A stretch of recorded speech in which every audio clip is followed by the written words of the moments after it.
दोस्तों, दिलीप कुमार की डेथ के फौरी बाद मारूफ एक्टर नसीरुद्दीन शाह का इंडियन एक्सप्रेस में एक आर्टिकल शाया हुआ था। नसीरुद्दीन शाह ने अपने इस आर्टिकल में दिलीप कुमार पर मुख्तलिफ हवालों से तनकीद की थी। नसीरुद्दीन शाह का कहना था, मुझे इस बात की समझ नहीं आती कि दिलीप कुमार ने फिल्मी दुनिया में अपनी लीजेंडरी हैसियत का फायदा उठाते हुए मुख्तलिफ अंदाज की फिल्में बनाने की कोशिश क्यों नहीं की। वो चाहते तो किसी भी प्रोड्यूसर से अपनी मर्जी के प्रोजेक्ट मंजूर करा सकते थे। फिल्म हिस्ट्री से ताल्लुक रखने वाले लोग जानते हैं कि दिलीप कुमार ने एक शाहकार फिल्म गंगा जमुना प्रोड्यूस की थी। 1961 में रिलीज होने वाली दिलीप कुमार की फिल्म गंगा जमुना बहुत से हवालों से एक यादगार फिल्म थी। सबसे अहम बात तो ये कि ये फिल्म दिलीप कुमार के एक क्रिएटिव जीनियस होने का सबूत थी। इस फिल्म के हर शोबा पर दिलीप कुमार की छाप थी। इस फिल्म को लिखा दिलीप कुमार ने, इसके लिए लोकेशंस भी उन्होंने ही तलाश की। फिल्म की डायरेक्शन में भी उनका पूरा हाथ था। इस फिल्म के प्रोड्यूसर भी दिलीप कुमार खुद थे। गंगा जमुना की कहानी में मौजूद जज्बाती लहर से भी उनका जाती ताल्लुक था, क्योंकि इसमें एक बड़ा भाई मुख्तलिफ अंदाज में अपने छोटे भाई की हिफाजत करता है। दिलीप कुमार की जाती जिंदगी में भी अपने छोटे बहन भाइयों के हवाले से यही जज्बात थे।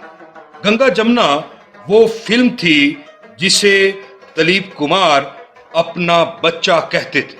आज की यात्रा में हम बात करेंगे कि गंगा जमुना को दिलीप कुमार अपने फिल्मी कैरियर की अहम तरीन फिल्म क्यों कहते थे। इस फिल्म ने इंडियन फिल्म इंडस्ट्री पर क्या असरात मुरतब किए, साथ ही ये भी कि अमिताभ बच्चन को गंगा जमुना की इस बात ने हैरान किया था। आज की यात्रा में हम बात करेंगे कि दिलीप कुमार गंगा जमुना के बाद जिंदगी भर कोई दूसरी फिल्म क्यों प्रोड्यूस नहीं कर सके। साथ ही हम नसीरुद्दीन शाह के सवाल का जवाब भी देंगे और ये भी बताएंगे कि गंगा जमुना की शूटिंग के दौरान कत्ल होने वाला कौन था। हमारे साथ रहिएगा।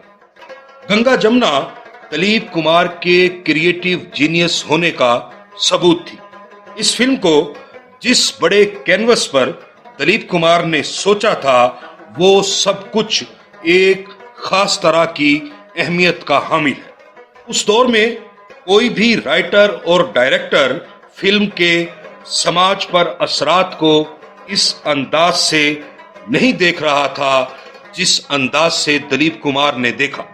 ये फिल्म दरअसल दिलीप कुमार ने अपने भाई नासिर खान के डूबते हुए फिल्मी कैरियर को बचाने के लिए बनाई थी। दिलीप कुमार अपनी बायोग्राफी में लिखते हैं, गंगा जमुना का मौजू ऐसा था कि इसे फिल्म में ढालने के लिए बहुत ज्यादा सरमायाकारी की जरूरत थी। मैंने जिन्हें भी इसकी कहानी सुनाई, सबने इसे जबरदस्त करार दिया, लेकिन मेरे भाई नासिर खान ने यह महसूस किया कि गंगा का किरदार मेरे लिए बेहतर आइडिया नहीं है कि मैं कानून की हिमायत से महरूम एक मुजरिम शख्स का किरदार अदा करूं। उसका इसरार था कि अवाम मुझे डाकुओं के साथ शामिल होने के हवाले से पसंद नहीं करेंगे। नासिर इस मौजू पर मजबूत नुक्ता हाय नजर का हामिल था और उसने मुझे भी इस बारे में गौर करने और सोच विचार करने का मशवरा दिया। मैंने स्क्रिप्ट में दो भाइयों के इस इख्तलाफ पर खासा काम किया, जिसमें एक भाई ने मुल्क के कानून की बालादस्ती कायम रखना थी, जबकि दूसरे भाई ने कानून से राहे फरार इख्तियार करना थी। मेरा ख्याल था कि मैं एक ऐसी फिल्म बनाऊं जो हिंदुस्तान के लोगों के कुछ नाजुक मसाइल उजागर करे, क्योंकि आजादी के बाद भी मजलूम किसान गुलामी की जिंदगी गुजार रहे थे और जिम्मेदार उनका इस्तेहसाल करने में मसरूफ थे। मैं जानता था कि गंगा जमुना का मेरा स्क्रिप्ट बतौर अदाकार मेरे लिए बहुत अहम था। अगरचे मेरा किरदार कानून के खिलाफ था, लेकिन मेरे लिए ये जरूरी था कि मैं देखने वालों को उन वजूहात से आशना करूं जिनकी वजह से गंगा ने एक ऐसी जिंदगी इख्तियार की जो कानून से बगावत करार दी जाती है। मैंने इस फिल्म के लिए शुमाली इंडिया के अंदरूनी हिस्से का दौरा किया और इस इलाके की बोली को अपने अंदर रचाया। दरअसल मैं उस हवा में सांस लेना चाहता था जिसमें गंगा जमुना परवान चढ़े और उन लोगों के दुख दर्द से आशना होना चाहता था। गंगा जमुना के हवाले से दिलीप कुमार की इस गुफ्तगू में आप देख सकते हैं कि एक बड़ा अदाकार फिल्म में काम करने या फिल्म बनाने से पहले किन किन पहलुओं को देखता है, कैसे कैसे सवालों पर गौर करता है ताकि एक शाहकार तख्लीक किया जा सके। दरअसल गंगा जमुना वो वाहिद फिल्म है जिसमें दिलीप कुमार ने अपना किरदार खुद लिखा। उसमें एक एक रंग अपनी सोच के मुताबिक भरा। दिलीप कुमार ने गंगा के किरदार के अलावा अपने लिए शायद ही कोई किरदार मुकम्मल तौर पर लिखा हो। हाँ, वो अपनी फिल्मों में अपने किरदार की नोक पलक जरूर संवारते रहे हैं। इस फिल्म के लिए दिलीप कुमार ने भोजपुरी बोली का इंतखाब किया था और उन्होंने इस महारत से फिल्म में भोजपुरी बोली बोली के बरसों बाद अमिताभ बच्चन ने दिलीप कुमार से गपशप के दौरान कहा था कि मैंने इलाहाबाद में जब मैं स्टूडेंट था गंगा जमुना बार बार देखी, सिर्फ ये समझने के लिए कि एक पठान किस कदर आसानी के साथ यूपी के एक गंवार देहाती का किरदार अदा कर रहा है और किस कदर सहूलत के साथ यूपी की बोली बोल रहा है। दिलीप कुमार अपनी बायोग्राफी में मजीद लिखते हैं, मैंने स्क्रिप्ट के मामले पर संजीदगी से गौर किया और कोई भी तब्दीली न करने का फैसला किया। साफ जाहिर है कि फिल्म ने शानदार कामयाबी हासिल की और मैंने बेहद दाद समेटी। जब हम बर्तानिया में पाइनवुड स्टूडियो में टेक्निकलर प्रोसेस के लिए मौजूद थे तो वहां गंगा जमुना की बहुत ज्यादा तारीफ की गई। जब Ganga Jamuna Chica Slovakia, Boston और काहिरा में नुमाइश के लिए पेश की गई तो मुझे फिल्मी क्रिटिक्स ने घेर लिया।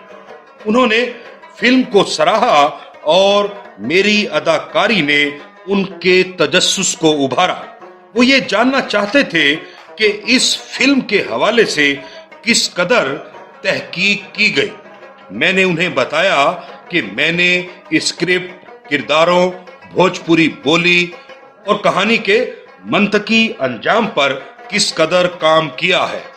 गंगा जमुना की कामयाबी ने फिल्म लिखने वालों को बहुत ज्यादा मुतासिर किया और वो इन लाइंस पर भी सोचने लगे कि हीरो को नेगेटिव रोल भी देना चाहिए। मैं इससे पहले भी एंटी हीरो किरदार अदा कर चुका था, लेकिन वो फिल्में इतनी कामयाब नहीं थी जितनी गंगा जमुना। गंगा जमुना में हीरो अगरचे कानून के खिलाफ था, लेकिन उसे आवाम की हमदर्दी हासिल थी। मैंने गंगा जमुना के सिलसिले में जो भी मेहनत की, मुझे उसका समर बखूबी मिला। मैं आज तक गंगा की मौत के सीन की दादो तहसीन वसूल कर रहा हूं।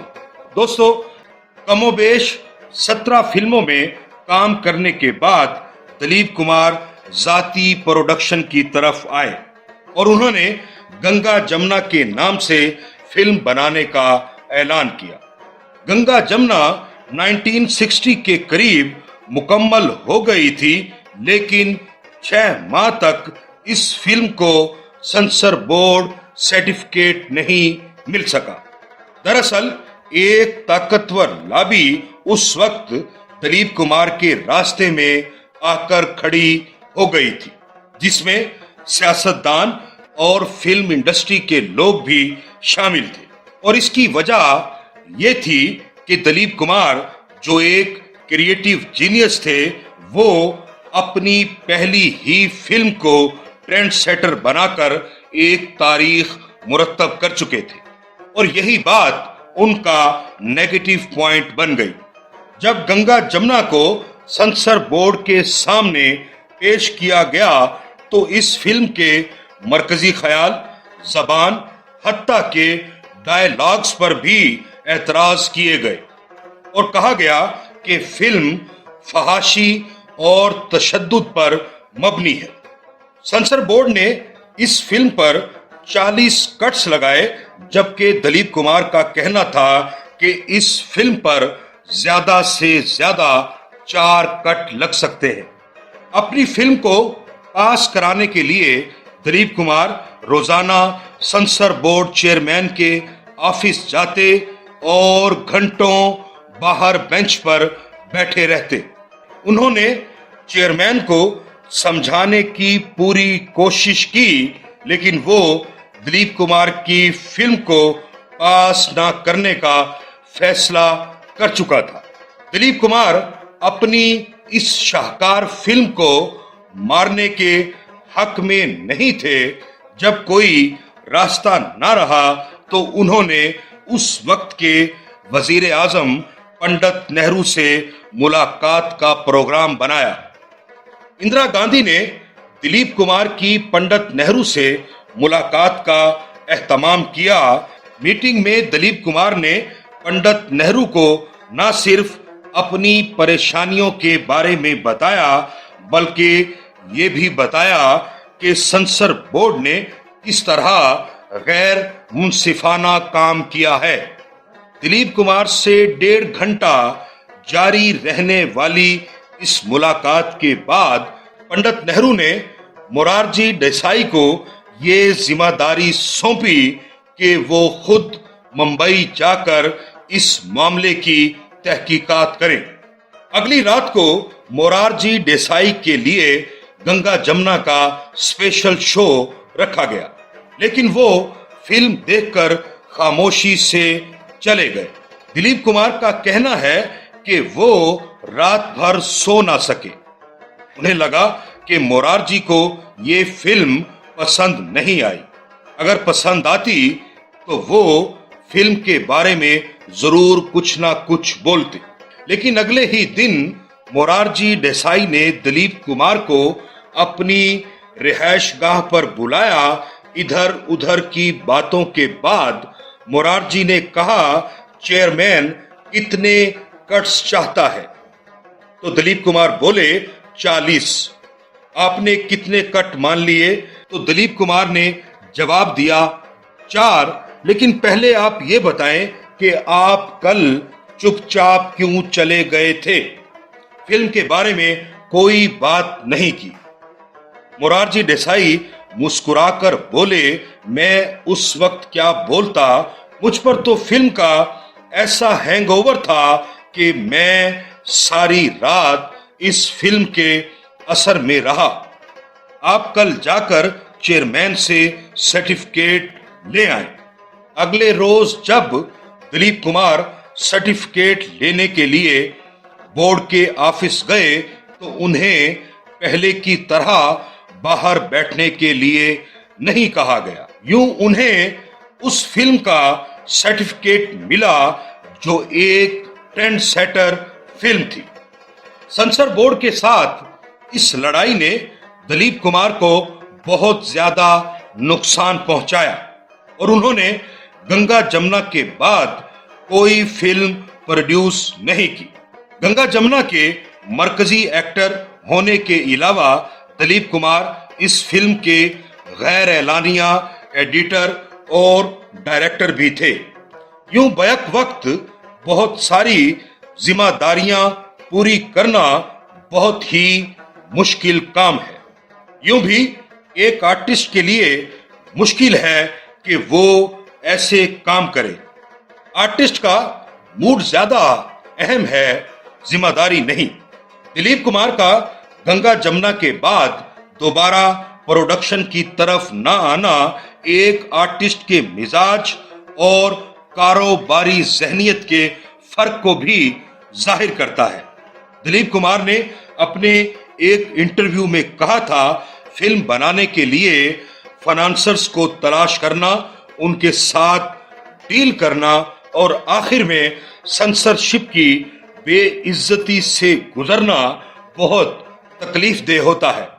यही वजह है कि दिलीप कुमार से कहीं कम दर्जा अदाकार राज कपूर एक कामयाब फिल्म मेकर थे, क्योंकि उनके पास खालिस कारोबारी जहनियत थी।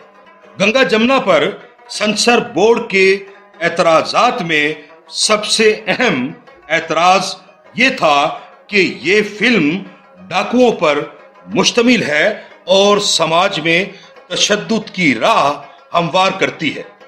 लेकिन सेंसर बोर्ड ने उन्हीं दिनों ऐसे ही मौजू पर राज कपूर की फिल्म जिस देश में गंगा बहती है को बगैर किसी एतराज के सेंसर सर्टिफिकेट जारी किया था। बड़ी मुश्किलात से गुजरकर दिलीप कुमार की फिल्म गंगा जमुना रिलीज हुई, लेकिन फिल्म फेयर अवार्ड नहीं जीत सकी। राज कपूर की फिल्म जिस देश में गंगा बहती है को फिल्म फेयर अवार्ड दिया गया। गंगा जमुना को इस अंदाज से डी वैल्यू करने पर अमिताभ बच्चन ने कहा था कि कभी आपको ऐसा लगता है कि आप अवार्ड के मुस्तहिक हैं, लेकिन आपको अवार्ड नहीं मिलता तो आप खुद को ये कहकर तसल्ली देते हैं कि गंगा जमुना में दिलीप कुमार को अवार्ड नहीं मिल सका तो आप कौन हैं। गंगा जमुना की शूटिंग के दौरान कत्ल का वाकया कुछ यूं था कि एक सीन की रिकॉर्डिंग के दौरान डाकू थाने को घेर लेते हैं। डाकुओं और पुलिस वालों के दरमियान फायरिंग का तबादला होता है। इस सीन की रिहर्सल के दौरान गंगा जमुना के असिस्टेंट डायरेक्टर जवाद हुसैन, जिनकी उम्र 50 साल के करीब थी, की मौत एक इत्तेफाकिया गोली लगने से हो गई थी। दिलीप कुमार जो इस फिल्म के प्रोड्यूसर थे ने जवाद हुसैन की बेवा को अपनी बहन बना लिया था। ये वो सूरत हाल थी जिसमें दिलीप कुमार गंगा जमुना के बाद कोई फिल्म प्रोड्यूस नहीं कर सके। हमारी आज की इस गुफ्तगू में ही नसीरुद्दीन शाह के सवाल का जवाब भी मौजूद है। गंगा जमुना जैसी ट्रेंड सेटर फिल्म बनाने के बाद तख्लीकी सलाहियतों से माला माल दिलीप कुमार कोई और फिल्म नहीं बना सके। देखा जाए तो इसमें दिलीप कुमार के साथ साथ आर्ट और फिल्म का भी भारी नुकसान हुआ। दोस्तों, ये थी हमारी आज की यात्रा। अगर आपको हमारी ये यात्रा पसंद आए तो अपने दोस्तों से भी शेयर कीजिए और हमारा चैनल भी जरूर सब्सक्राइब कीजिएगा।